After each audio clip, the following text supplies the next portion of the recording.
For advertisement, call 8125893028. Our Gmail maxtvtelugu@gmail.com. తప్పు నేను చేసిన చర్యలు తీసుకోండి అంటూ డిప్యూటీ సీఎం పవన్ కళ్యాణ్ నిండు సభలో ఇచ్చిన స్ట్రాంగ్ స్టేట్మెంట్ సంచలనంగా చూడాలి. నిజానికి ఈ తరహా ప్రకటనలు అధికారంలో ఉన్న పార్టీల నేతల నుంచి ఆశించలేము. అధికారంలో ఉన్నవారు తప్పు చేయలేదనే చెబుతారు. ఒకవేళ చేశారని ఇతరులు ఆధారాలు చూపించినా కాదని దబాయిస్తారు. అధికారం తమ తప్పులను కప్పిపుచ్చుతుందని ఒక భావనలో ఉంటారు. కానీ పవన్ కళ్యాణ్ మాత్రం దానికి భిన్నమైన పంతానే ఎంచుకున్నారు. ఆయన అధికారంలోకి వచ్చిన దగ్గర నుంచి జాగ్రత్తగా ఉంటున్నారు. ఎక్కడా మాట తోలడం లేదు. విపక్షాన్ని పరుషంగా విమర్శించడం లేదు. అధికారంలో ఉన్నప్పుడు బాధ్యతగా ఉండాలని ఆయన తెలుసుకుని ఆచరించి చూపుతున్నారు. తన పార్టీ వారిని అదే ఆచరించమంటున్నారు. ఇంకా శాంతి భద్రత విషయంలో కూటమి ప్రభుత్వం గట్టిగా ఉంటుందని అన్నారు. గత ప్రభుత్వం వారు తప్పులు చేశారని, అదే విధంగా మనము చేయకూడదని అన్నారు. రాజకీయ కక్షలు అంతా విరమించాలని, ఎవరు తప్పు చేసినా చట్ట ప్రకారమే తగిన చర్యలు ఉంటాయి తప్ప వ్యక్తిగత కక్షలకు తావులేదని పవన్ స్పష్టం చేశారు. కూటమి సభ్యులు ఎవరు కక్ష సాధింపు చర్యలకు పాల్పడవద్దని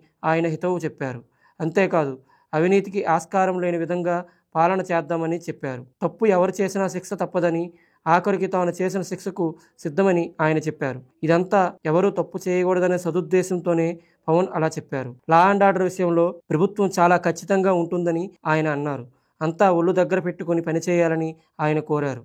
ఇక రాష్ట్రాభివృద్ధి కోసం, ఏపీ పునర్నిర్మాణం కోసం సీఎం చంద్రబాబుకు తమ పార్టీ పూర్తిగా సహకరిస్తుందని పవన్ కళ్యాణ్ చెప్పారు. గత వైసీపీ పాలనలో పోలవరంతో పాటు అమరావతి రాజధాని కూడా ఆగిపోయిందని అన్నారు. దీంతో మళ్లీ రాష్ట్రాన్ని నిర్మించుకోవాలని ఆయన అన్నారు. తెలుగు నేల మీద ఎందరో మహానుభావులు జన్మించారని ఆయన గుర్తు చేశారు. వారి స్ఫూర్తితో అడుగులు ముందుకు వేయాలని ఆయన కోరారు. రాష్ట్రం అన్నింటా అగ్రభాగాన్ని నిలవాలని ఆయన ఆకాంక్షించారు. మొత్తానికి వైసీపీ ఒకవైపు ఏపీలో లా అండ్ ఆర్డర్ లేదని ఢిల్లీలో ఆందోళన చేస్తున్న వేళ కక్ష సాధింపు రాజకీయాలు వద్దని పవన్ నిండు సభ వేదికగా చేసుకొని కూటమి పార్టీలకు ఒక సందేశం పంపారని అంటున్నారు. దీనిపై మీ అభిప్రాయాలను తెలపడానికి కామెంట్స్ చేయండి.